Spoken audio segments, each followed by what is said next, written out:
Hello everyone, and welcome back to DCL Deep Dives, the series where I talk about a bunch of DCL related topics. This time, it's the finale, and I'm not joined by anyone, it's just me and Mike. And the reason for that is I wanted to end this series by reviewing my games from last season, most of which I haven't looked at for the guts of a year. So this is going to be a learning experience for both of us. Both of us. All of us. So, without further ado, you can see my week 1 game here, but I'm going to ramble on first. So, I was a 5k pickup for Trick of Eye for this season, and this was not a surprise. I think everyone knew I would be a Trick of Eye pickup. But I was going into the season feeling like I had a point to prove. I had gotten a lot of my proverbial demons off my back from DPL, a season that I went evens in, because prior to that, I didn't win a major game in a team tour for 2 years. And that's why I thought I was washed. Well, I still am washed, but that's besides the point. So, I was coming into this with a lot of pressure that I was putting on myself, and I felt it was about time to rise to the occasion. So, going into week 1, I was the flex slot, which I'd kind of been told going into the auction I would be the flex slot on a relatively regular basis. So with the flex slot being Horus, I was playing Horus this week against a longtime friend in Ray, who had been recovered from the dead for the first time in about 6 years. This was a high stakes game, because this was game 7 with the series tied 3-3. But before we kind of get into this, let's look at the matchup and what I brought. So, this is a Lando T Mega Man Ditto, and those things are relatively awkward. I think I have a slight advantage, solely because of the fact that his ghost resistance is a Weavile, and it makes my Gengar really strong. And Manaphy was also just a giant nuisance for me. I also felt like I could hazard stack relatively effectively, because it was going to be very difficult to keep Jennifer alive. And that was something that I intended on making a game plan. There were still some threats on his end for sure. Latios could be very dangerous if I wasn't careful. The opposing Mega Manetric, because of it looking like Yuxi's going to get worn down pretty quickly, it's also a giant threat. And Lando is as expected. So it was pretty obvious that he was going to bring the first 4 Mega Manetric, and then it was going to be one of Sylveon's Steelers, depending on how the prep was going. More likely so.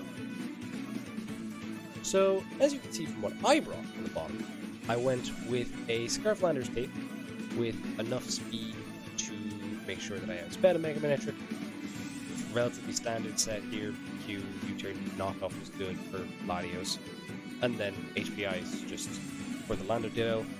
I didn't care about the Lando speed type, because I thought the Scarflando was less likely on his end. I thought he'd kind of go the fatter, maybe the Yachi Berry route or something like that, but I thought he would kind of go a more spaghetti approach with his.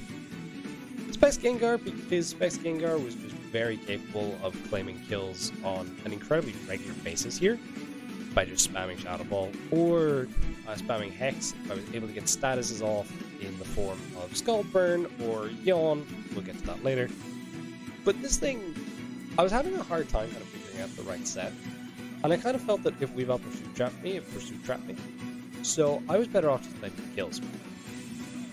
We then get to Yuxi, which is just a split F pivot here. It's my go-to for Latios. It also works for Lando. And it's my rocker. And then Yawn, Psyshock, Tentacle, and then U-turn to get me out of there. Scizor was kind of the key piece to this game.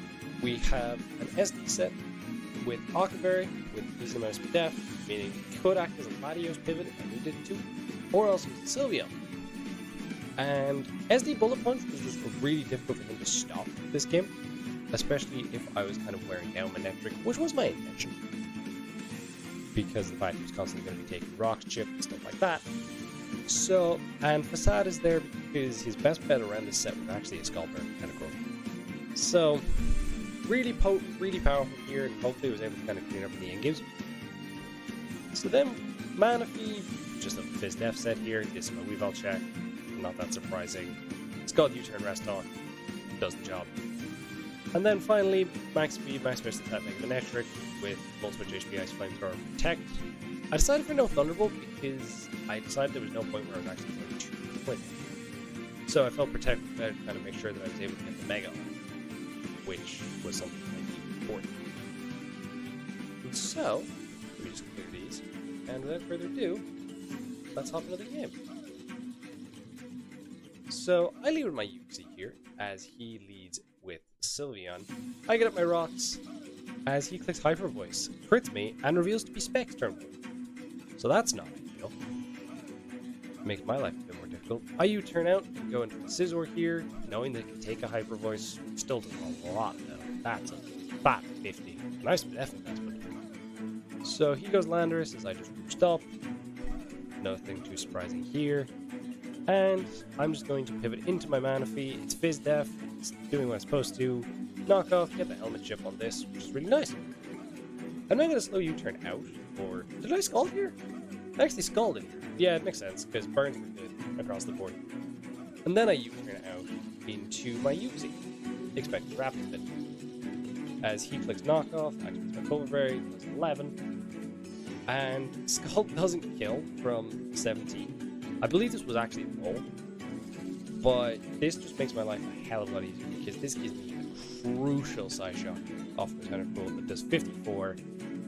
And because the fact that Rapid Spin is such an obvious play on his end, I decided to keep the Yuxi and go hard Gengar on the Rapid Spin, Spin Block, and now I just play my kill with Spec Shadow Ball. So the Tentacle's now dead, and by turn 9, I'm in complete control of this game. Because I have rocks up, his spinner is dead, and he just has a really hard time dealing with my offense at this point. So in comes the Weavile, it takes rocks. I go into Yuxi thinking that because of the fact he doesn't know what the Gengar actually is because I killed at 19% Tentacruel, which gives him 0 information, I thought he was going to click Knockoff here, because if he clicks Pursuit into a full Prairie Gengar and gets Focus Blast, the game's instantly over. Because that means that he has a horrendous time with Landorus, horrendous time with multiple teams. But Gengar would be the big one at that point, because Gengar could just come in on Sylveon later and let him kill. So I felt he had to click Knockoff, especially if he was banded. So I went to go sap my Yuxi first. That's exactly what happened. Click Knockoff. So I go Manaphy here, I know I can U-turn, and he goes Sylveon, which means I get yet another kill with Gengar. And yeah, why wouldn't I? I go Gengar, click Sludge Wave, and buy my Spec Sylveon. Giant threat out of the way. Although it wasn't as big a threat now because it couldn't really get in on anything freely. Maybe Manectric? Yeah. He goes Weavile again. I decided it's not worth risking anything. I thought he might have pursued it there, but he knocks me off. My Gengar dies, but that's okay. Now I get to go Manaphy here, and I click U-turn, because why not? That's at 46. I go into Scizor. I click Bullet Punch. As he goes Landorus, keeping the Weavile sack, which does 19. I go Manaphy here, trying to cover any knockoff plays, as he gets up his own rocks, which I think makes sense. I'm not really sure what this Landorus is at this point. He's pivoted around it really strangely, and that'll kind of come into play later. He sacks the Weavile here to make sure I don't get a slow U-turn, and I double into my Landorus. And the reason I double into my Landorus here is because I think that his play is going to be to sack the Weavile. And what I don't want is Manaphy in front of Latios, especially if the Latios is weakness policy. So I decided to pivot into my Landorus because it was my best catch-all for anything that he wanted to switch in here. So he goes his own Landorus here. And as is revealed, he's Scarf. And this has just made the game 10 million times harder for me. I clicked slow U-turn. I clicked U-turn here, expecting him to want to click Knockoff for HP Ice. That gave me a pivot into Manaphy to make sure that I can actually sack him. As I go into Manaphy here, he clicks Knockoff, I click U-turn, and I just get to go into my Scizor here. You can tell I was getting nervous at this point, but ultimately I still felt relatively okay, provided that the Latios couldn't Scarf. And that was the one thing that letting the lander take chip, that might have been a problem. So I bullet punch here by my landers, and he goes Manectric, as he should. So this is the easiest anime sack of my life here, as he just clicks the Mega Evolve and clicks T-Bolt. Kind of surprising, seeing as I could have gone Manectric, but I get it. So I go my own Manectric here, which is max speed, but I click Protect to make sure that I kind of... Oh, I don't actually Protect, I click Flamethrower for the chip. I could have protected, but decided against it. So I Flamethrower there for the chip, and here I Volt Switch out. And I decide to sap my landers. The reason being is I need to keep my Manectric alive, and I also need to keep it away from Latios. Because like I said, its policy is a problem. And it was not a problem to deal with. So I decided to pivot my landers here to sack it on a potential another overheat to where it's -4. And that's what I get here. Overheat kills, it's now -4 Manectric. Well, it doesn't actually kill, he HP ices afterwards, but that's besides the point. But the same idea. I get Scizor in, I'm able to click SD here, as provided the overheat doesn't crit me, which thankfully it did not. I'm doing 32. I'm able to get the SD off and click Bullet Punch. And the Scarf Laddie thing, like I said, means that if this is Scarf Laddie, it does just win. Because I don't kill a +2 PP. He just clicks HP Fire. So it all comes down to this. Are you Scarfed? Are you not Scarfed, good sir? I go Mega Manectric, I click HP Ice, and I get the win. Oh, that was a stressful start to the season. But it was ultimately a game I was really in control in, up until the point where the Scarf Landers was revealed on his end that was faster than mine. Because as soon as I lost the Scarf on that, it made the endgame a hell of a lot trickier, because it did mean I no longer had the same amount of outs to a bunch of audio sets that it did. So I kind of had to pivot around that, and I think probably could have played a little bit better. But ultimately, I did think I was the upper hand for the game and was able to pull out the win. So that's huge. 1-0 start. I haven't done that in years. So let's try to keep the momentum going. And that moves us on to a game that you might recognize on this channel because I've already shown it in the Hacker View.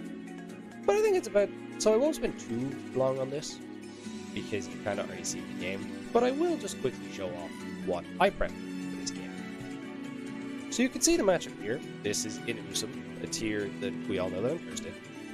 And this was a matchup that I liked a lot on paper, but there was some issues with it. The main ones being the Spec for Marina and the setup for Crossbow. Scarf Crook was also a bit of a giant menace. So there was a few different things that I had to be relatively prepared for, but the strategy that I kind of settled on was getting up Hazard early, getting Primarina Toxic to the point where my Calmine Mew was able to win because it was lacking block boost. So Vaporeon here was needed. It's my best check to make a Diancie. Wish Protect Scaldor, just kind of get, you know, Wish Protect, be annoying, lure things out, get Rock's Chip, which was going to be a massive thing in this game, was Rock's Chip. So you can kind of see with Cobalion here. I designed it to where I can get Rocks up on every single lead that he could possibly have, or I force a kill at every single lead that he possibly has. Both of which are really good outcomes. So I was really comfortable with kind of that Cobalion, and through Mox was working really well. And the game was just becoming a hell of a lot easier once I was able to get the Rock's Chip on stuff like Sunsteel and Primarina and Diancie. And Rotom Mode to an extent, but it was more so the other three. We have an Ipapa Very Muck with recycled knockoff Poison Fang and Acid Armor. Acid Armor was to make sure that I could deal with the physical offensive Sellies with like the Autotomize sets. It meant that I could click Acid Armor on the Autotomize and then just kind of be able to slowly win the war. But it was the only option that I had to make sure that I didn't just lose to Autotomize getting in on Muck for my life. Air Balloon's Air Aura was super important. The Air Balloon for Scarf Crook that I thought was incredibly obvious on his end, and Bulk Up plus those 3 attacks just meant that it put in the absolute finest of work. And as long as I got Chip on Rotom, this thing was going to be really difficult for him to stop. So that was kind of the end goal, was to get Zero Aura into those favorite positions. And if it wasn't Zero Aura, it was going to be Mew. Altaria is also just another pivot. It's my best check for Crook once I Mega Evolve. It's also my best pivot for Rotom. As well as a lot of Marowak that decided to show up. So just have a Fizz set there. Pear Song also for the offensive selling sets, just to kind of deter that a little bit. The Mew is an interesting decision, because I knew I wanted Calm Mind, and Taunt was going to be the only way that I did use to SD and Cosmo with this set, and that was something that I valued a lot. And then I went for Scald because, like I said, I think the statuses were really good, because this was going to be a game where I needed as much chip as possible. So I went for Scald instead of Surf. And I went for Water Room Z because that extra offensive boost meant that +1 I killed Crook, and that was a big deal. Especially because with Crook dead, it meant that it opened up Zero Aura a hell of a lot more, and that was something I valued. And then the Liko Valiant, like I said. So I'm not going to spend too long on this, because, you know, you've already seen this game, and it's not a game I enjoy watching. Spoilers. But let's go. So I lead Cobalion, he leads Primarina. I know I live a Specs hit here, so I go for Toxic first, just in case he was revealed to be so workup, a set that I had access to mod. So I click Toxic, he goes for Moonblast, he crits me, I don't get rocked, I probably lose the game. That sucks, but it's Mons. And I tilted out on that pretty quickly, because I was like, I've lost my rocker, this game is going to be horrible, so he goes Sally on the knock. I know this is Z now. Click Acid Armor, because I think you can autonomize immediately. We see this sequence here, where I Acid Armor. Sorry, I'm all over the place. EQ is 29, as I knock off for just some more damage. And I switch out instead of recycling my berry, which was... You can clearly tell I was on tilt at this point from the bad start. But there's nothing you can do. I go Vaporeon, I go for Scald. Oh, I actually wish up. Okay. You can tell I haven't watched this game go on. So I pivot Altaria here, as he Volt Switches out into his Barina again, because he knows this thing will probably get a kill, because of the fact that I didn't recycle the berry. I go Mach. Specs Moonblast does 48, and I'm trying to get lucky with the roll, otherwise this thing dies, and I don't get lucky with the roll. Is what it is. Luck isn't really doing a huge amount anyways. So I go Zero Aura here, I reveal my Air Balloon, because I have to, and he goes Rotom Mow on my Plasma Fists. And he's playing this Rotom Mow in a very interesting way, and that causes to not be a crazy amount of bulk. He clicks Leaf Storm here, which kind of makes me think Scarf rather than Will-O-Wisp, which is interesting. So that's worth keeping in mind, because in my head, I think it's actually Double Scarf. And Double Scarf makes it a hell of a lot more difficult, because it means that I need to be able to kill Rotom before the kill comes in, because otherwise I'm definitely getting revenge killed, and that sucks. So I go for Body Slam, don't get power on the Diancie. I go Vaporeon, 6 my Diancie pivot, Moonblast, moving off. I click Wish here just in case he does happen to be Skill Swap. Oh no, I actually hard Scald. Wow. I think I just made the call, because Skill Swap was something that kind of came up over the course of the week. So I click Protect, Scout with clicks, he goes for Energy Ball. I'm whittling this thing down slowly but surely. Go Alt, the Energy Ball, and I'm just going for Body Slam again, because why not? I'm able to get a kill on the Brim, but I'm incredibly far in the back at this point. Diancie forces me back to Vaporeon. Moonblast is 37. Doesn't quite two-shot, but I'm able to kind of get a wish off if he gets up rocks, knowing that that's coming. And I just click Scald here, I think? Yeah, I just click Scald because I know that, you know, I'm going to be able to hit anyways. So I'm back at the full, so that's great. I click Protect to scout what he wants to do, because he clicks Leaf Storm, and this is just Alt Pivot, which, that's fine, I live 2, so I'm able to get a Roost off. On the Diancie, as he goes that's something good. Vaporeon here, and he reveals Toxic, which at this point, like, there's not a lot I can do. do because Vaporeon's on the timer, Mew's not going to be able to win, and I need serious chip on this thing, or a Scaldburn would be nice too, which just isn't the case. Quick Protect, you know what else to do, this is going to be boring for you guys. Leaf Storm, still live 2. I could Body Slam and actually get a Power, and then I think Power Song, because I still think it's not thought about at this point. He gets an attack boost, I go Zero Aura here, and I attempt to make a really aggressive play, and that is to click Knockoff, especially the Scarf Road to come in, because that was the only way I had to win the game, was to knock off the Scarf Road and get the kill on that, and then make my way through front, to the point where maybe I could win the game with Mew, but it would look pretty grim. So when this happened, he finally clicks the Z move, which scores some Crash, it does a billion, it's over at this point. I click Plasma Fist this time, like it matters, get the kill. Like I said, the game is very, very done. He goes Necron though, interesting. So Plasma Fist 39. Let's see, just X Scissors knocks me out. And I try to 1v1 this thing with Mew, but, you know, to no avail. Because X Scissors doing too much. He gets me to 50-50. It's ASD. I click Z trying to go for the kill when I should have gone for the Scaldburn. Because this not killing means he just gets his Iapapa, and yeah, the game is just done.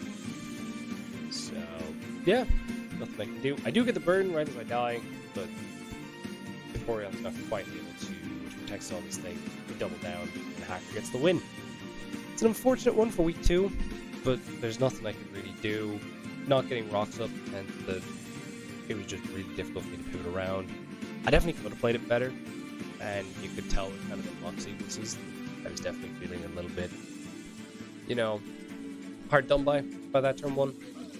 That's Mons. There's nothing you can do. Hacks happens.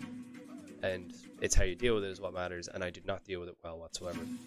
Taking nothing away from Hacker, he played phenomenally well, and that is something I kind of mentioned in the Hacker video that I did a while ago. But this game definitely does leave me with a bit of a, you know, bitter taste in my mouth. So, at the end of week 2, I was left 1-1, and then week 3, I did not play because my team wanted to make sure that everyone was given game time. We were 2 wins, 0 ties, 0 losses at that point. We were in a really good position playing the team ranked bottom, and we lost week 3, which was a bit of an unfortunate result going into mid-season, but that is what happens sometimes. And that was kind of the momentum that Mad Men needed to kind of kickstart their season. And that's how these things go. So we now come into the postments, and you will see that I'm playing in my 3rd generation of the tour. We're playing Gen 9, boys. And the reason for that being the flex week this week was VGC, and there was no way I was going to be playing that. So this week we're playing Rye, another longtime friend of mine that I've known forever. Sure, I met the man when I was in Washington. And this was an interesting game. You can see the matchup here. This was a team that they absolutely tore apart during mid-season to get this really interesting concoction of Mons. Like you can see from around 1 Iron Boulder, there's Palafin and Gadget Fire. I don't remember what they actually dropped to get this, but it turned into a really interesting team of Mons that you just did not see at the time.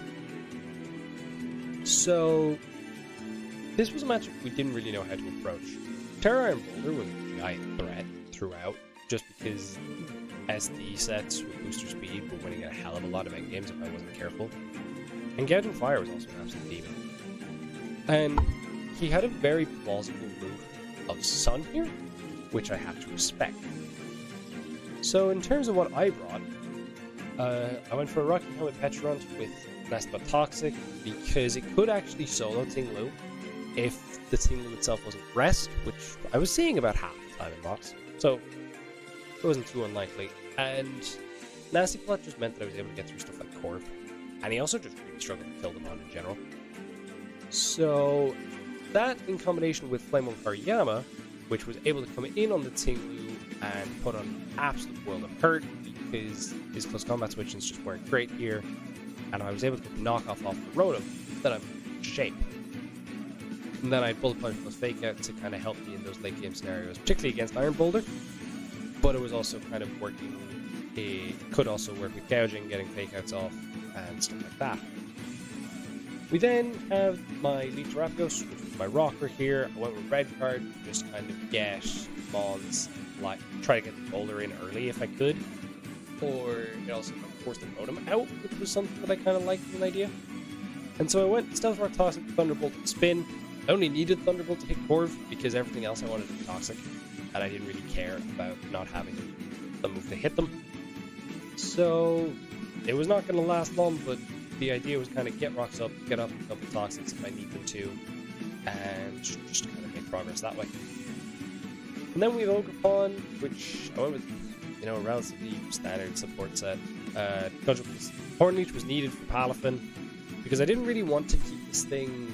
I wanted to keep this thing unterred, because the only way the Palafin could beat it was through like acrobatics, Rindoberry stuff, or no item, I guess, ability. But and then I also went for Taunt just to be able to shut down Corv, be able to shut down Tinglu, stop gouging from DDing, stuff like that. The Oxys for my win count here, I went with a weak plus reflect set because you get the reflect on Tinglu, and then plus 2 focus is doing a hell of a lot. Then Cycle plus Thunderbolt to cover the rest of his team. So the spread that I had meant that I was the both I think it was Throat Chop into any hit bar like Mega Horn from Boulder was doing the trick, or I think Bandit Jet Punch might have also played into the account with those counts. Then finally we passed it on because this thing needed to be able to deal with Boulder. So we went to Body Press, Foul Play, Heavy Slam, and Iron Defense. I went with Boots so that if I felt like I needed to Terra the Ogrepon, I could, because all I needed was the Sturdy attack rather than having the actual Terra. But Terra Fairy was also really good here in general, so it was able to just kind of shut down a lot of his team with a combination of Body Press, Heavy Slam when it got, and then Foul Play for dealing with DSDing or TDing boys. So that was my team for that game, and we might as well hop into this. Also, for context, this was played on a Thursday, which is incredibly early by Team 4 standards. There was just a lot of availability difficulties between Ryan and myself this week, so we had to play it on Thursday night. So it was the first game post-mids. Fun facts. So let's hop into this one here. So I lead Terrapagos as expected, as he leads with his Corv, and I just see this as a free rocks opportunity, which I do, as he clicks Sunny Day immediately. So it's not really that surprising that he is building this around gouging. The question is it Scarf or Band? That was the only question in my head at this point. But this was something that had been said by my team earlier in the week, that Sod was definitely plausible. So it very much is going to come down to how I pivot around it. I go for Thunderbolt, doing 40% of the Corviknight, feeling to be partially deaf, as the red card here means that he doesn't get his pivot, but he gets the money he would have wanted anyways if he rode him, which, well, second, because I think the money would have wanted was Gouger. But I think Rotom doesn't really do any harm for him here either.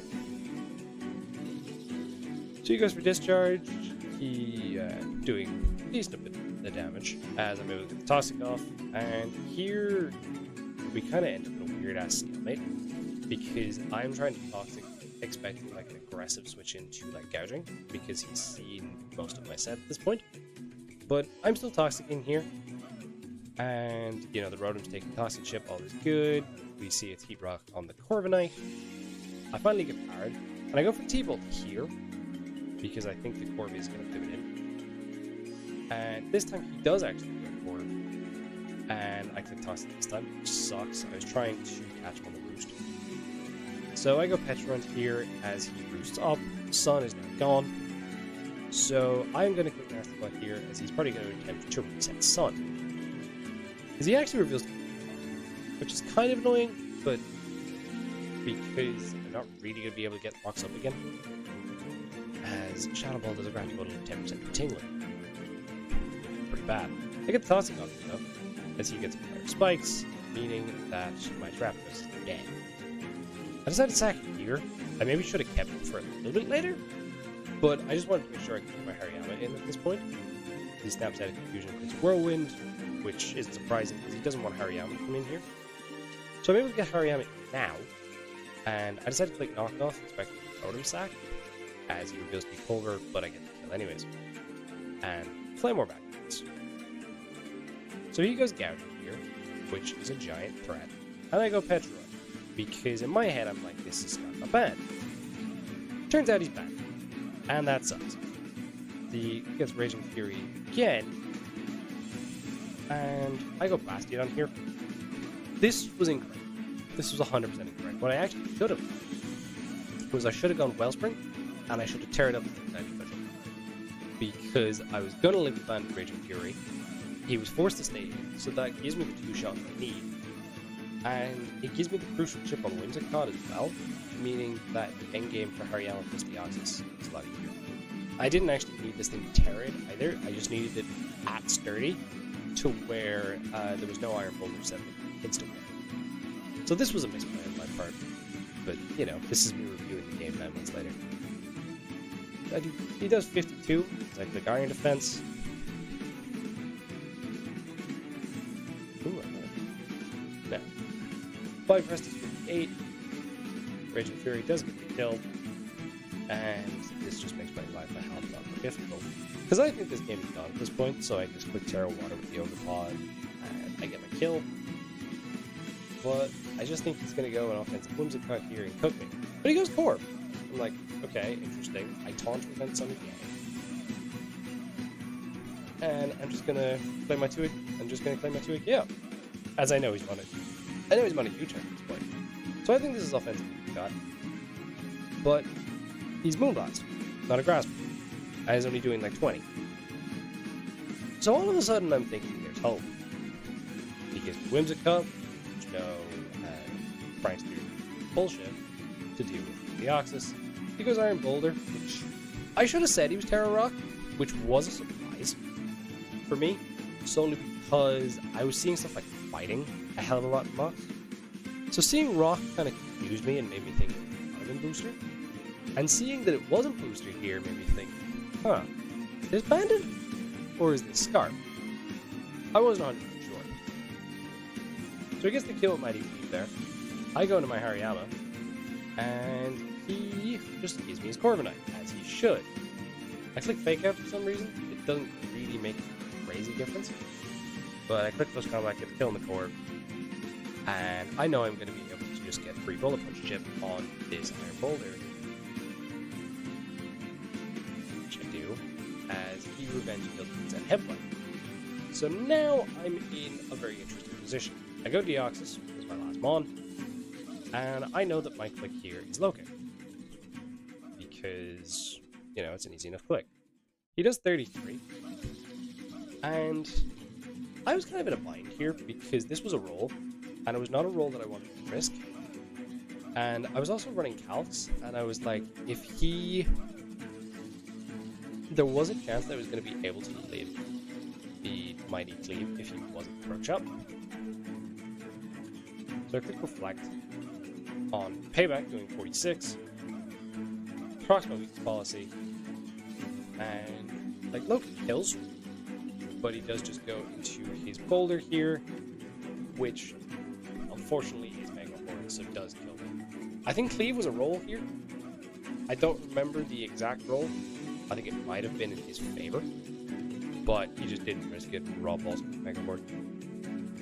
So, it was yet another loss, which sucks, but it happens. I think the main issue here was my sequences around the Gauging Fire.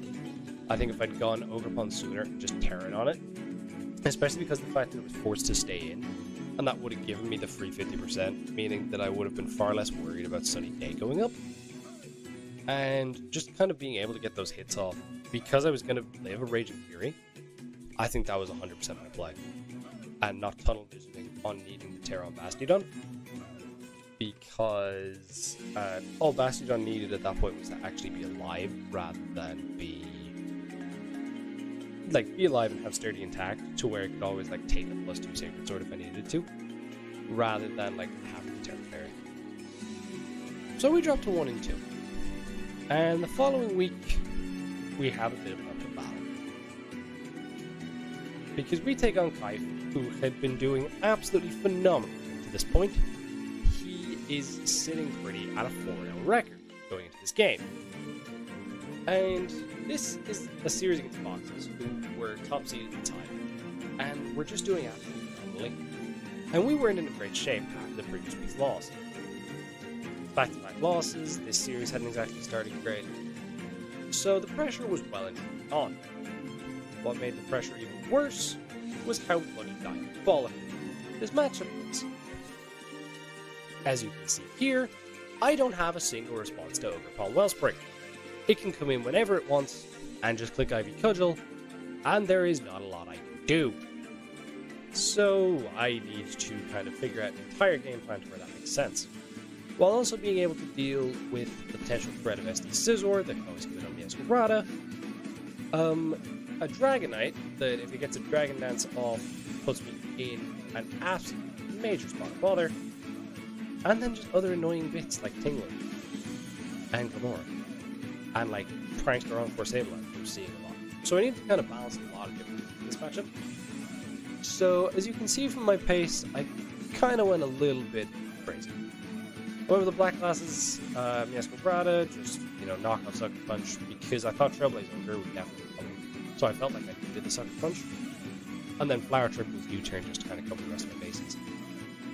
We have a Rocky Helmet, Fizz Def, Gather Slowking, which kind of acted as a pseudo Ogre Pawn switching, as well as like a pseudo Dragonite switching. It did a few important things I needed to do. Just kind of pivot in, take Rocky Helmet shit. We still able to live hits from Gamora. That was good. And I didn't really mind taking the Broken Toxic. And I had T-Spike here because it was Gamora versus Senpai for a lot of these builds. It also kind of felt like Gamora would die early. So if I was able to get T-Spikes up, force very specific positioning, I felt I was in a good spot. And the Chilly Receptionist comes into play later in conjunction with MT.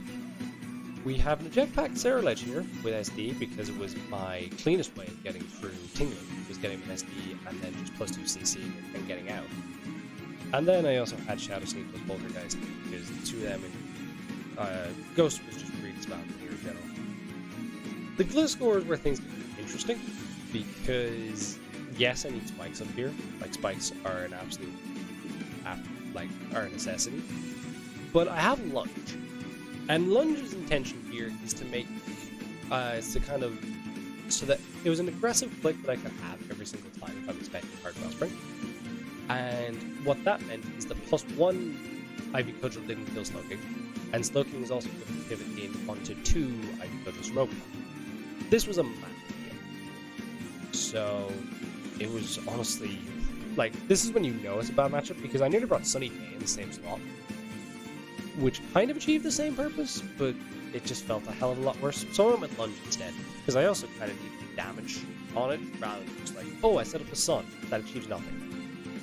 We have a Mirror Herb Tinkaton, designed to kind of come in on Dragonite and copy the boosts and kill through multi-scale play rough, so that's fun. I also have SD Reflect on it with Gigaton, because I only needed dual staff here, because +1 knockoff just was not doing enough to Scizor. Especially if I was knocking it off on the Escarada, and it was a month, definitely I wanted to be live. And then I have Reflect last move just to kind of help with the same physical threats that I've talked about in this entire section. And finally, we've Terra Iceland T with a Nestlebot Taunt set. And then we have just T-Bolt, Terra Blast Ice, that covered his entire team. And the Bolt meant that I could live one hit full I could live one Terra boosted Ivy Cudgel. And that was something that, it's annoying that I have to do it, but I absolutely have to do it, because otherwise Ogre Pawn just absolutely ruined it. So this was a game with serious stakes on it. And it's one of those ones that I think everyone kind of has that game of season where it's if it's the one you want to win, it's this one. So let's jump in to my week 5 game. Well, my 4th game. So I leave Escarada here, because he gets Gamora, revealing Air Balloon turn 1, which is interesting. I pop it immediately with the turn, as he does reveal the explosion. Off that, as he just gets up his rocks. He clicks Toxic on my Slowking, to the surprise of nobody, and I just Chilly Reception out, because this gives me an easy route into my Gliscor to activate my Toxic one. So I opt to click Lunge here, as he goes Azelf, which works out perfectly, and give me the easiest 59% of my life. So I go Slowking here, because it is my pivot. He clicks Psychic, as he reveals to be Life, which is interesting. I go Tinkaton to cast the next Psychic, and then I keep attempting to kind of pivot around this thing to Life Orb stall it. So I go into my Cerulege. But Trife just kind of one-up me here, click Psychic again, and all of a sudden I've just lost my Cerulege, making Tinglu a little bit more difficult. I do get the kill on Azelf though, which is big. And he goes Scizor. I actually got back-to-back Shadow Sneak crits, which is funny. Neither of them really matter. This one might, I guess. But at the same time, he only needed this for very specific situations. So I was kind of surprised to get this anyways. But it is what it is. He goes Gliscor. Oh, sorry, I go Gliscor as he goes on to his Tinglu as I get up a Spike. And that Spike is probably going to be pretty important. I click Taunt, fully expecting to take a Ruination as he tries to get up spikes of his own. And I click Lunge, expecting the aggressive play up in Dragonite or Ogerpon. As this time, it's got a Poison Heal here. I click Lunge again, expecting the same thing. He's still taunted, so he's going to keep the Ruination. Lunge doing 15% is a joke, by the way. Also reveals his Death Kingdom, so that's good for Thunder. So here he goes Dragonite, expecting the taunt, but I actually click Lunge here again because I am expecting an aggressive switch out. So that works out really nicely. I now go into my Tinkaton, knowing there's -1, so I can take an EQ, which is a big deal. And it also meant that if he clicks Dragon Dance like he does, I can get the Mirror Herb off here and immediately force him out. So he goes into Scizor, revealing to be Citrus, which is part of the reason why I didn't think the critter here mattered that much. So I click Gigaton here, getting off my 43% chip. He goes for SD, and I go Slowking because I lived a +2 Bullet Punch and it meant it died to Rocky Helmet. This was the easiest way to kind of keep the health of my team. So he goes Ogerpon here, and Trailblaze is a problem. So he clicks Trailblaze, as he should, because I don't have switch-ins. So he probably thinks he wins the game here, but obviously I have other ideas as I go into my Thundy. I don't get this sub. I still don't. He would have probably died either way to Thunderbolt, but this sub-fight made sure that and even if he didn't, I did have Sucker Punch down the back, which I don't think is going to come into play. P-Terra's here, my EV's in play because I'm able to live the item cudgel, and T-Bolt gets the kill. So he goes into Gamora, and I decide that keeping this thing is a good idea. So I go to my Gliscor. He clicks Power Gem. I thought that click might have been Earth Power, just because letting Tinkaton in could have been not ideal, because it kind of does just claim a kill at this point, or at least forces the chip on Team Blue that doesn't want to take it. So my click here is actually Taunt, as I hit my mic there. I'm sorry to rip that.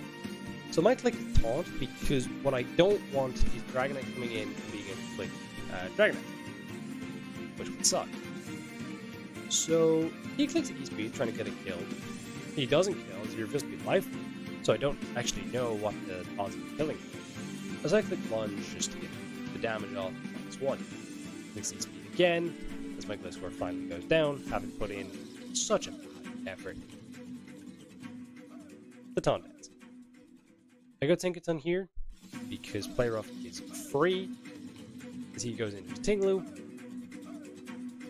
and Play Rough does a grand total of 25%, showing how fat this Digimon is. I go to my Thundy, because I'm expecting EQ. He doubles into his Glamora. A good play. I go Tinkaton here, not thinking of Earth Power this time, as he does just Power Gem. And I know that Gigaton plus the Spike's pressure means he has to get the kill, and he does give me the Glamora, which makes things a little bit. So he goes Tinglu here, I don't expect him to. I click reflect here because I don't expect him to EQ. His hard Thundy would be a problem. As he clicks spikes, trying to punish that. And I just try to estimate here. As Earthquake does actually kill. I thought he would try spike again. I thought he would expect the Thundy play once more. So I just tried to be greedy. But all I wanted at this point was to be able to get into Thundy without me risking dying, as well as keeping the number of reflect turns to allow for Meow to take Dragon Knight if I need to. So I Terra Ice here finally, click Terra Ice, Terra Blast, and kill the Tinglu. So that brings him down to just the Dragonite, which clicks E-Speed and kills me. But that Life Orb chip means that I can go into my Meowscarada, and Knockoff always kills. So I wouldn't even have to hypothetically risk Triple Axle. Knockoff gets the kill, I get the win, and that is a huge one for the sake of our teams. Because it meant that we were able to pull back a series that was not looking good, able to get a draw out of it, and from there just kind of have momentum going into the final couple weeks. So this was a huge win, and probably the win I'm most proud of this season, just because of the fact that it was a matchup that I absolutely hated. And you'll kind of see as this goes on, there's a little bit of a theme developing of, you know, last minute decisions and matchups that weren't quite working out. But Lunge Gliscor actually proved to be such a massive thing here, as well as like the Thundy Bolt. And then it was just kind of the pivots that I had around at the right times that, despite the bad start and the good Azelf prediction on his end, I kind of felt that I was able to, once I had the spike up and the Gliscor was just proving to be incredibly annoying, that I was in a position of comfort, and ultimately I was just able to pull through. So that's a huge win to close to 2-2. We're now back in this because it is a double Usum week, and I explicitly told my captains to not put me back in Usum because I'm cursed in that tier. So I'm on Aura's team again, playing Abe, who has probably been the standout performer in the tier all season. So this was a matchup that I was definitely pumped for on the back of last week's success. So I decided that this was a game that looked incredibly winnable. Especially when you look at the matchup. Because yes, he is a mega card that I have absolutely zero switching to. But offensively, I forced a hell of a lot of pressure on this team. So this was just going to be one of those really aggressive, like punch dog games that I just needed to make sure that I was kind of ahead of the sack in the sack war. And being ahead in the sack war at all times was going to be really important. So we started off with a weakness policy Zapdos with charge, because that meant I could get through Life Orb King. Discharge from SB Ice was all I needed. So I set Cobalion, which was going to be my lead here again. I went with Rock's Calm Mind. His Calm Mind meant that I could eat a hit from Gardevoir. And Focus Blast plus Flash Cannon was just more consistent than going like the SD plus combat route, because it meant that I was hard to kill as well. And like I said, sacks were going to be important. I also 100% needed Cobalion because of the existence of Swallow, which I did think was like to bring. We have a Scarf Roserade here with, you know, Sludge Bomb, Leaf Storm, Shadow Ball, Ground. I went with Natural Cure just so I could be aggressive in terms of my switch-ins to Rotom. So that was kind of something that I wanted to make sure that I had. And yes, the Technician power would have been nice, but I did think that making sure that I didn't lose my Scarf to getting the status would have been far worse. We've got Life Orb Physical Greninja, U-Turn Gunk Low Kick, Waterfall, just really potent here, especially with Rotom. It's really going to have a hard time staying healthy. And then you kind of see that Kieran Black at the bottom, and that Kieran Black is unhinged, because it is EVs in every single stat. It's an Assault Vest set to where if I lead it, I will always eat a hit from Mega Gardevoir and kill it back. Like, this lawn's insane. And then the other three moves just are really good across the board. Like, Ice Beam was great. Nido King, Earth Power for Rotom and Valion, and you know, Ice Beam just for General Stab. Well, Dragon Ball for General Stab, sorry. But yeah, I've been talking 50 minutes at this point, and I still have multiple games left. Good God. So, this was a set that I was actually really happy when I was putting it together, because I do love the moments where you kind of get EVs in every stat. And, you know, it's particularly good when it goes up in a team tour. Then finally we've Mega Banette, which was a mon that I was incredibly skeptical about when the decision was made to pick this up in mid-season. But you look at matchups like this and you're like, ooh, it's quite good. His Ghost Resist is a Poniard. And a Swallow that doesn't really like dealing with me. So I went with a Shadowclaw Shadow Sneak T-Wave Destiny Bond set here, because this was either going to get T-Waves off that I needed, or just be able to click Ghost Move, or Destiny Bond trade into Swallow, which was a trade that is way better for me than it is for him. So that was kind of the team that I put there. Like I said, very punch style game, because there is not a lot we can really do in terms of switch-ins to each other. So it was ultimately going to be who got the first kill, and was anyone kind of able to snowball at any point. Let's hop into this slugfest.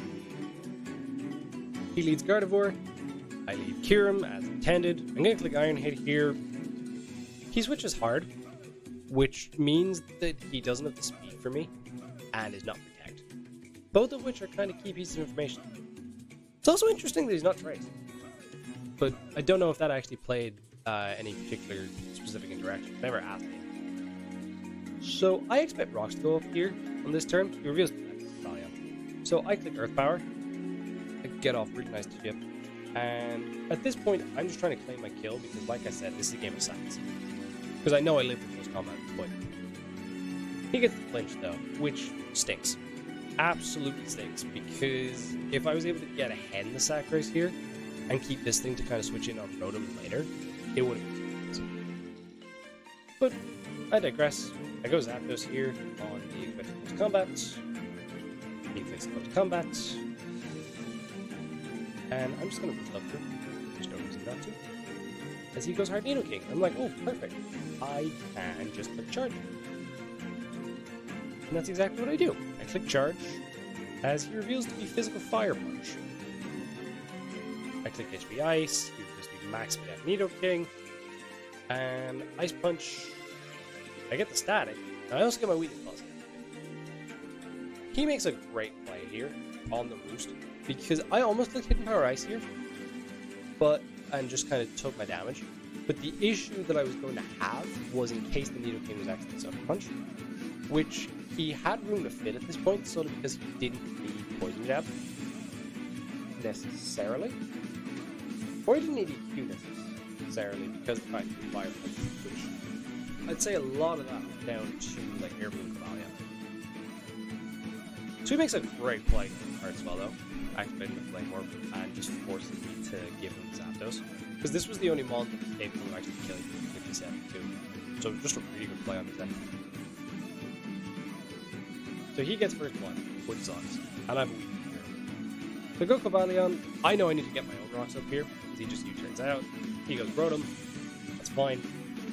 I get up rocks. I'm clicking Calm Mind here, because it's just my obvious play. Because he Willows thinking I'm physical. That works out great for me. As I go for +1 Focus Blast to 7, as he Snowball pushes out.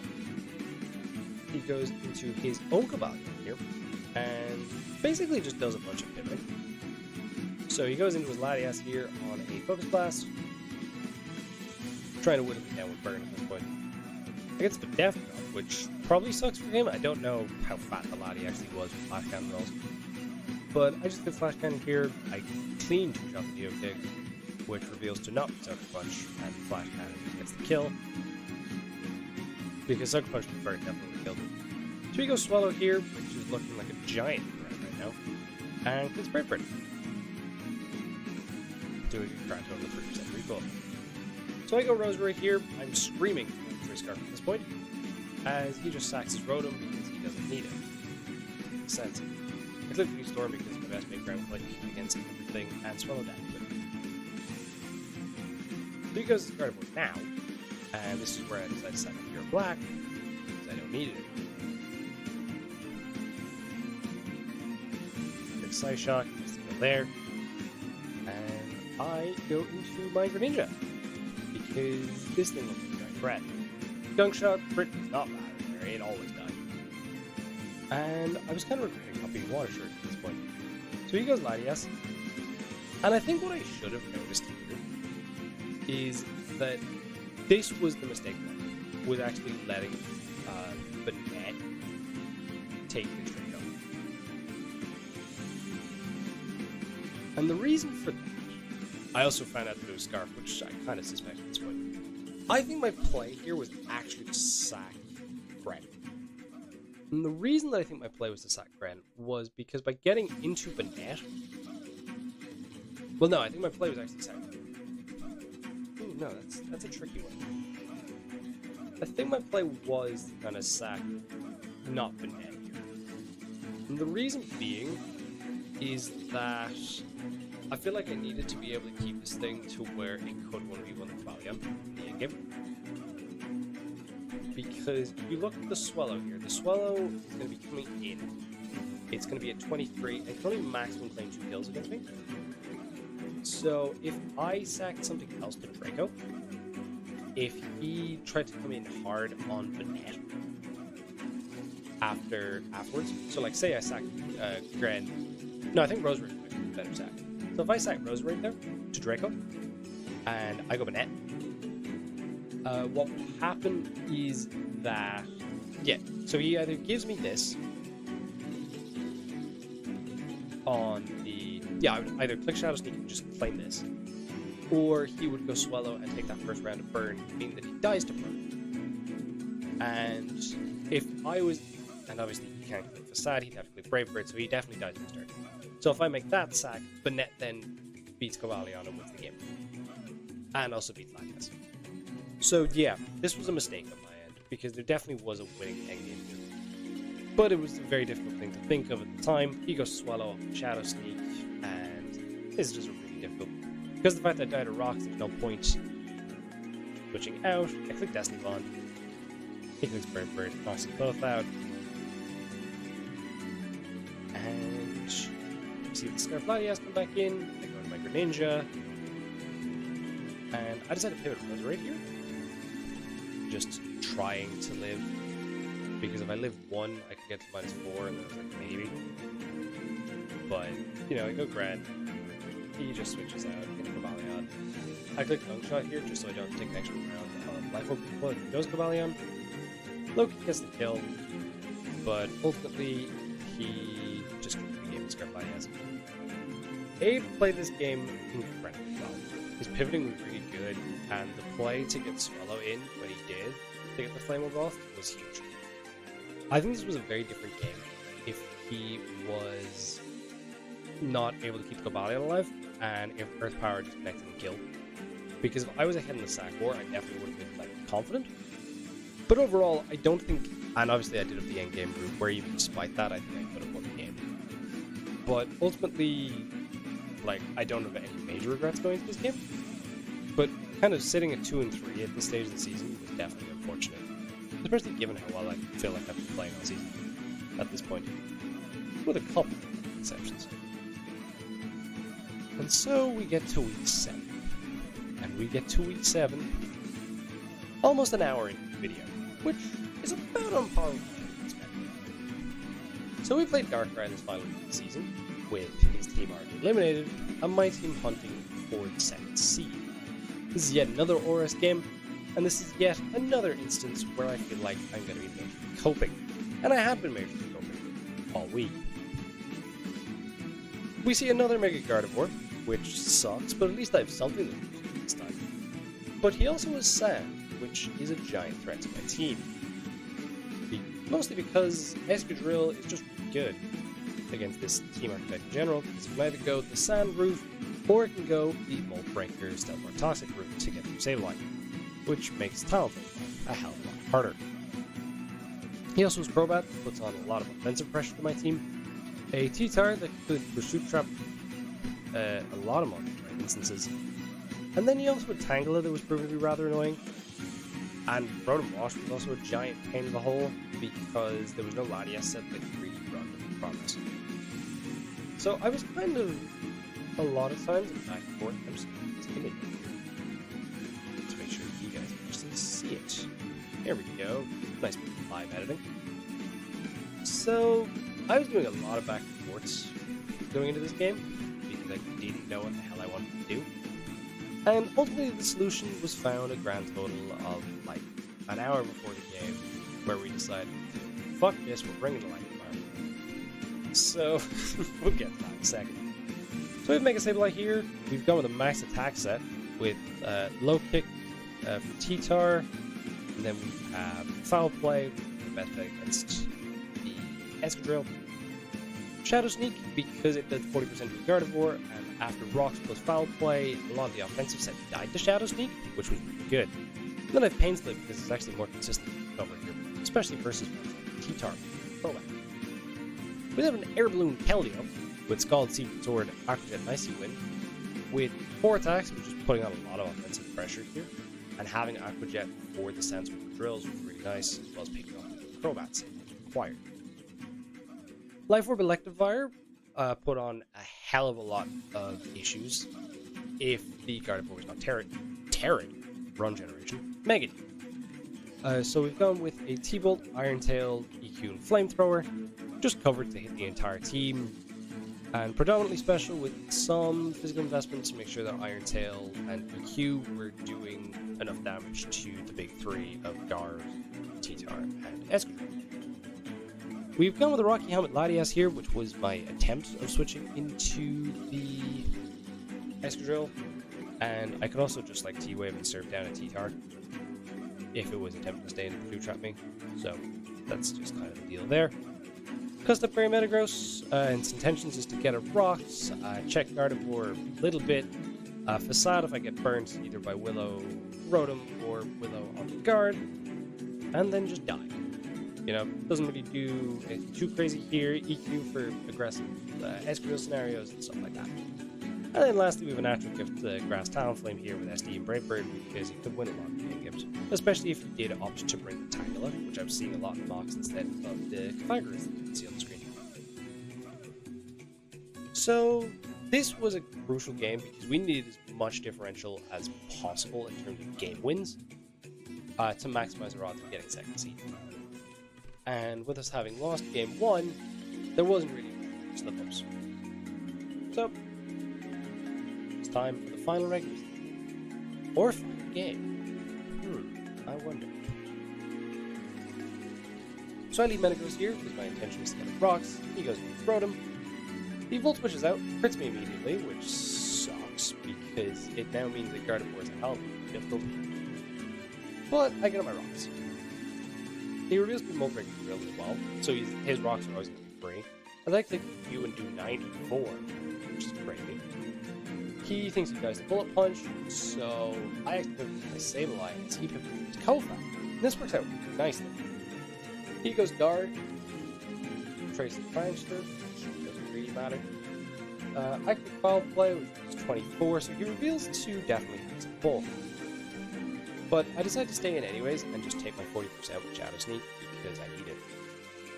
But this thing, he's all of a sudden less of a threat. So I go Keldeo here, reveal the amount of Balloon as he goes into Road of Wash, which if I get a Skull Burn here, I force this Keldeo with a giant threat. I don't get. Oh wow. I go Electivire here, being nice and aggressive, as he pivots out into his Escadrille to attempt to sack it off. As Electivire claims its first victim, Flamethrower, as the drill reveals the Octopus, so it's very well prepped out. He goes Kofag. I just decided to click Life Orb Evil here, because I think it's going to either just fire the Shadow Ball or like try to trick him up.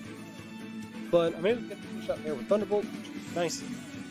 And he goes into his Crobat, where I can just easily go to my Metagross, and all is fine. Take this Brave Bird, it goes 15, and he just U-turns out, and after 1 round of Rocks, I'll be in Custom, which is probably important.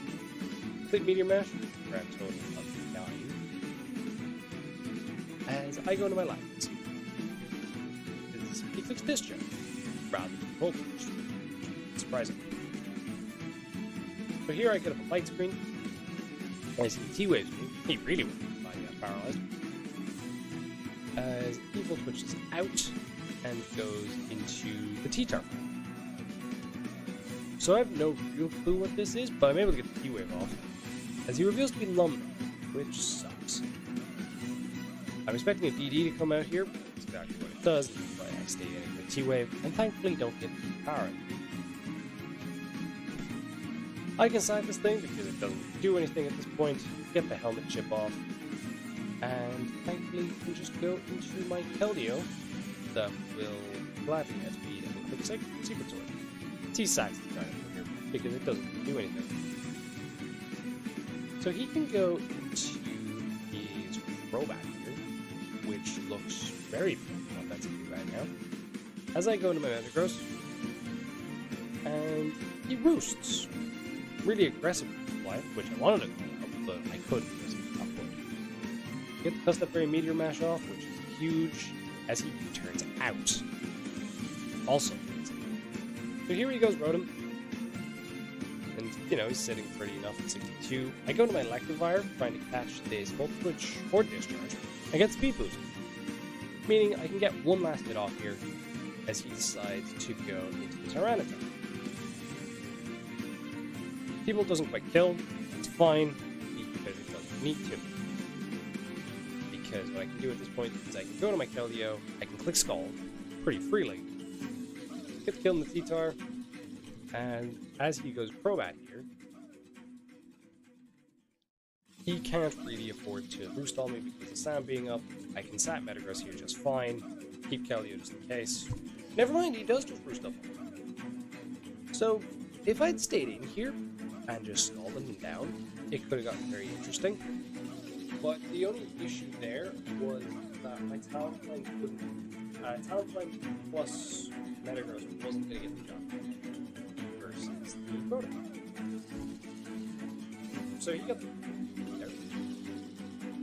So you turn out here into a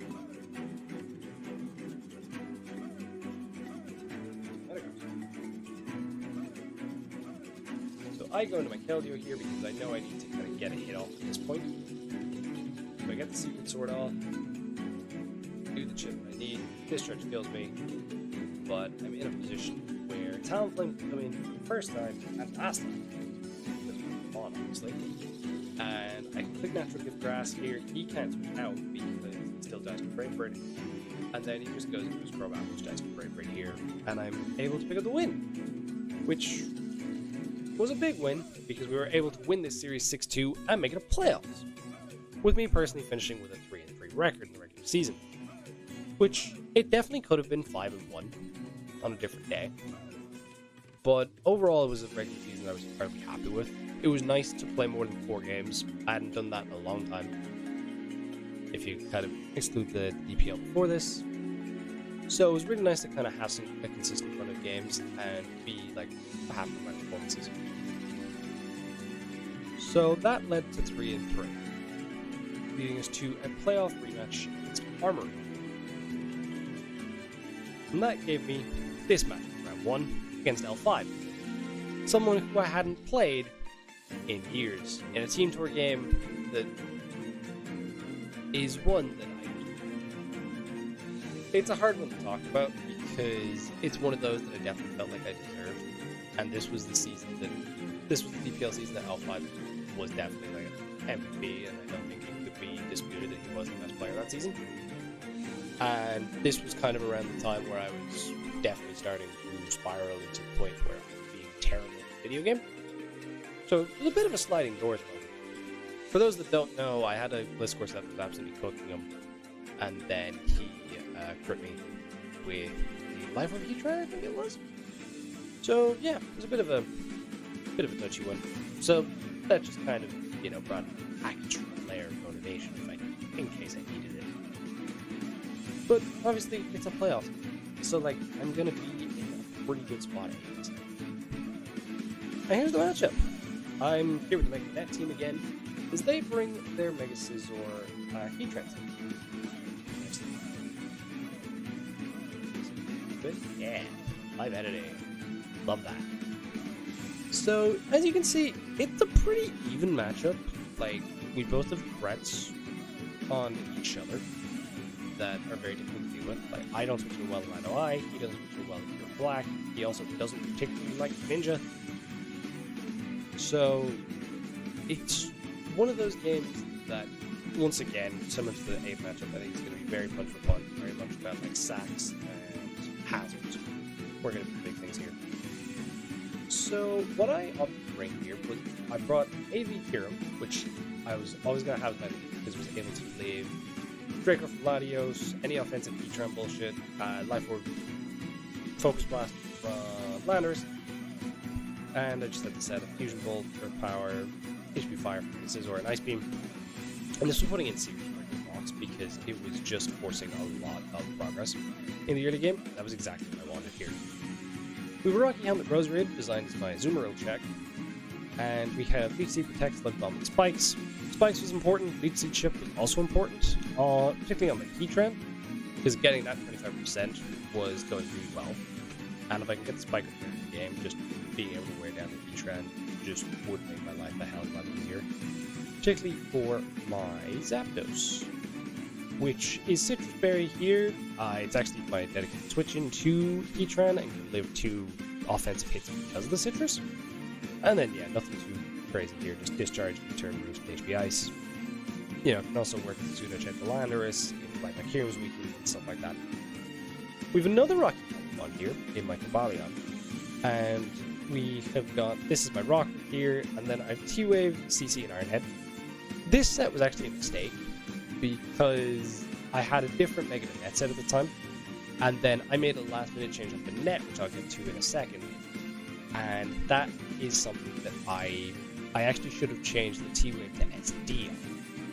That's what I should have done, but I kind of just forgot to with pre-game errors and stuff like that, but these things happen, but not ideal when it's a playoffs game. And then we have Physical Greninja here, because I really felt like I needed the Water Shuriken for the combination of Scarf Heatran as well as Rockpollish Landers, both of which were giant threats here. So we've gone with Water Shuriken, Gunk Shot, Waterfall, Night Slash. No HP Fire, because it's very difficult for him to actually scout for. I think he needs to kind of know the full set before he can comfortably go Sizz. And by the time he knows the full set, I've definitely put in enough work in the first place. So that's good. And then we get to Mega Banette, and the change that I mentioned was that I was originally, I think it was Destiny Bond, or was I Will-O-Wisp? I know I was both at various points during the week. But I ended up on Pursuit, because I decided that it was best for me to be able to Pursuit Trap the Latios. And the T-Wave on the Cobalion was predominantly for the Latios, so that's why that should have gone to SD. But if I was able to Pursuit Trap that, and his natural lack of Ghost Resist, because once again, similar to 8, the Ghost Resist is upon you. And being able to get the T-Wave off on stuff like Scarf Heatran would be really nice. Because I went T-Wave over Willow here because I thought he'd expect Willow more. So I thought Heatran was kind of going to be his pivot a lot of times. And giving Heatran Flash Fire here was just not going to end well because my Fire Resist is literally a Greninja in this matchup. So I opted against it. And here we are for playoffs.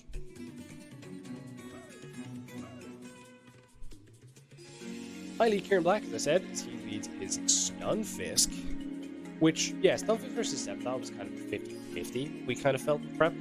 Sceptile was definitely forcing, particularly like some SD sets, but Fisk made sense, especially if he was going for more offensive Heatran. So I play Earth Power because I think he's going to try to beat Scizor, but he prioritizes rocks, which makes sense. He goes Azu here on the Ice Beam, doing 21%. Fairly offensive, but still ain't to be invested. As I go Roserade, Play Rough misses, which sucks for both of us here actually. Because yes, he missed the Play Rough, so he doesn't get the information from Roserade, but I also don't get the information on his Azu spread, which is something I definitely like, especially seeing he's most likely Conberry here, based on how he's playing with Kira. So he goes Heatran, I click Leech Seed, which makes sense. And I get back to full. I could Protect here to Scout, because as he clicks Overheat, not too surprising. And I'm just going to go into my Zapdos here. It is my pivot into Heatran, especially if offensive. And Overheat does 51, which counts out for offensive Heatran. Citrus Berry procs, and I get Leech Seed on. Here goes Stunfisk, as I HP Ice for a little bit of chip, getting 19. I expected an aggressive Lando switching there. he goes back into Heatran as I just boost up, because I don't really care about this thing toxic. He goes back into his Stelfist as I get a free U-turn. And this gives me back to my Pure Black to just Ice Beam. So he goes Azumarill again, which is kind of why I would have liked the Rocky Helmet chip, because I think he would have been in Fusion Bolt range, or at least most likely Fusion Bolt range. So he clicks Play Rough here. He crits me this time. It was 44, so it's impossible to get information. And I click Lead Seed and miss, and this was a misplay anyways. My play here should have always actually been get up a Spike, because the Spike was definitely going to be more important long term, especially if he did aggressively stay in, seeing my Lead Seed swing, like last time. So Spikes was definitely a better play here, but oh well. He clicks Ice Punch, knocks me out. He is at 26%. I go Cobalion here, and decide that it's time right to get up my own rocks. So I go Zapdos again, as you know, this thing can freely do fire move with Lava Plume this time, get the burn, which is unfortunate, but not a lot you can do. As he goes Landorus this time on my slow U-turn, which was a click that I kind of just clicked because I thought he would just stay in Lava Plume, but I guess he didn't want me to be in a position where I'm in with Greninja, which I guess makes sense. So I just U-turn here as I go into my Pure Black. The reason being is I need to figure out a way to make sure that he's actually not Scarfed, because if I went Gren there and lost it to a Scarf Landorus, the game is just over. So he reveals it to be Life Orb. I go into my Greninja here, and I'm just going to Waterfall, as he sacks the Azumarill, as he should. And this brings him into his Latios, which screams Choice Scarf. So I'm going to go into my Zapdos here, and just sack that off, with the intention being to Pursuit Trap. And as you can see, you know, Benek comes in here, you know, there's not a lot you can do here if you try switching out, as I just go for Pursuit Kill. And as you can see, this is looking great for Cobalion if I actually brought SD, like I should have. But we'll get into this endgame here. It kind of is a bit nonsensical. So he goes into his Landorus, which sucks. But kind of makes sense because this is the Mon that he needs the least in terms of if I try to Destiny Ball 1-for-1.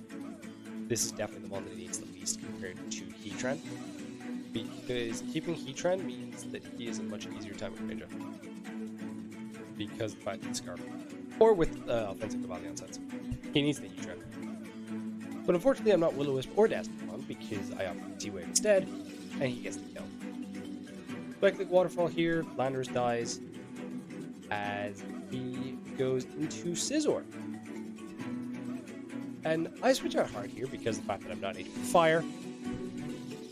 And this is looking... But I'm expecting a supportive Scizor here, especially seeing as he clicks U-turn. So in my head, I think I've found it out. And that out is going Greninja, living the Lava Plume, or Overheat. I did leave Overheat either, and not getting burned. It was the only chance I had to actually win this game. And get into torrent range, and be able to knock this out with Shuriken, which I do. So he goes back into his Scizor, and I go Cobalion. Once again, because obviously this is a helmet pivot, you know, this is fine. And I just think we're kind of going to stalemate each other here. He just roosts up my T-Wave, I'm not SD. That's not telling. Yeah, it's not, or SD. And I definitely, like, if I was any other set, as he revealed SD, I've just kind of resigned myself to the fact that I need to power flinch this thing, or the game's over. You know, I'm trying. You know, this is my attempt at Jirachi here, from home. And we're doing alright. He gets the roost off again, though. Eventually, you know, he gets another SD, with an Iron Head. Eventually, I just did close combat, but I'm gonna get installed. He just roosts up again. And yeah, he's +6 at this point. So, Bullet Punch just kills. And I think the game is over. And I only have one. And it's time to pray for him. Get one Para. His Waterfall does 35, which calcs out about what I expected. Because this was calculated like a very Fizz-Def Scizor. And I get the second one. And all of a sudden, this game has gone from hopeless to holy shit, I actually win. Provided water shuriken is my favorite. As a water shuriken, a crit, but I'm able to somehow pull this win out of my arse and finish the season 4-3. The reason I say finish the season is because, yes, I won this battle, but we ultimately lost the war. Armory won this series with some incredibly impressive performances and went on to win the entire event. But overall, I can't complain if I'm looking at it from a me personally perspective, because this is the first time I've gone positive in a major team tour that hasn't included Little Cup in 5 years. Which is crazy to be saying out loud, but that's what happens sometimes. And overall, I had some really good games, really close games that I was really happy with my prep process, because it kind of felt a lot more refined to where I was a few years ago. Also, just to explain, he wasn't static on stuff here, by the way. He was limber, so there wasn't even an attempt of trying to get the static power into full power, because he didn't have that. So this was a crazy game that I think I would have won if I was thinking properly in the, when I was making the last minute tweaks and actually made the Cavalier on SD like I was supposed to. But, I didn't. And I honestly think this is the funnier way to win, because this is me with terrible luck, and it's about time that I finally had a game where things went my way. So, I hope you guys have enjoyed me talking through the guts of, what are we at for runtime here? Oh, 1 hour, 21 minutes. Wow, that's impressive. And I hope you guys have kind of enjoyed me just taking a trip down memory lane through my games last season, and hopefully this season, now that I've been, I got drafted last pick of the entire auction. I thought I was going to go and draft and have to, leave it there, pack up my bags, just call myself washed, but, I went. So hopefully I'll get some game time, and hopefully I'll be able to review them on the channel at some point, because I don't really want to be talking about that right now, because, keep the team under wraps and stuff like that. Anyways, guys, I hope that you all have enjoyed this final part of DCL Deep Dives. This has been a series that I'm really glad that I did, and it's definitely gone a different direction from what I expected. But thank you again to everyone that hopped onto all the various tiering videos and stuff like that. And I think ending it with reviewing my own games was something I always wanted to do, and I'm glad that I sat down and did it. I hope you guys all enjoyed, and I shall catch you all in the next one. Peace.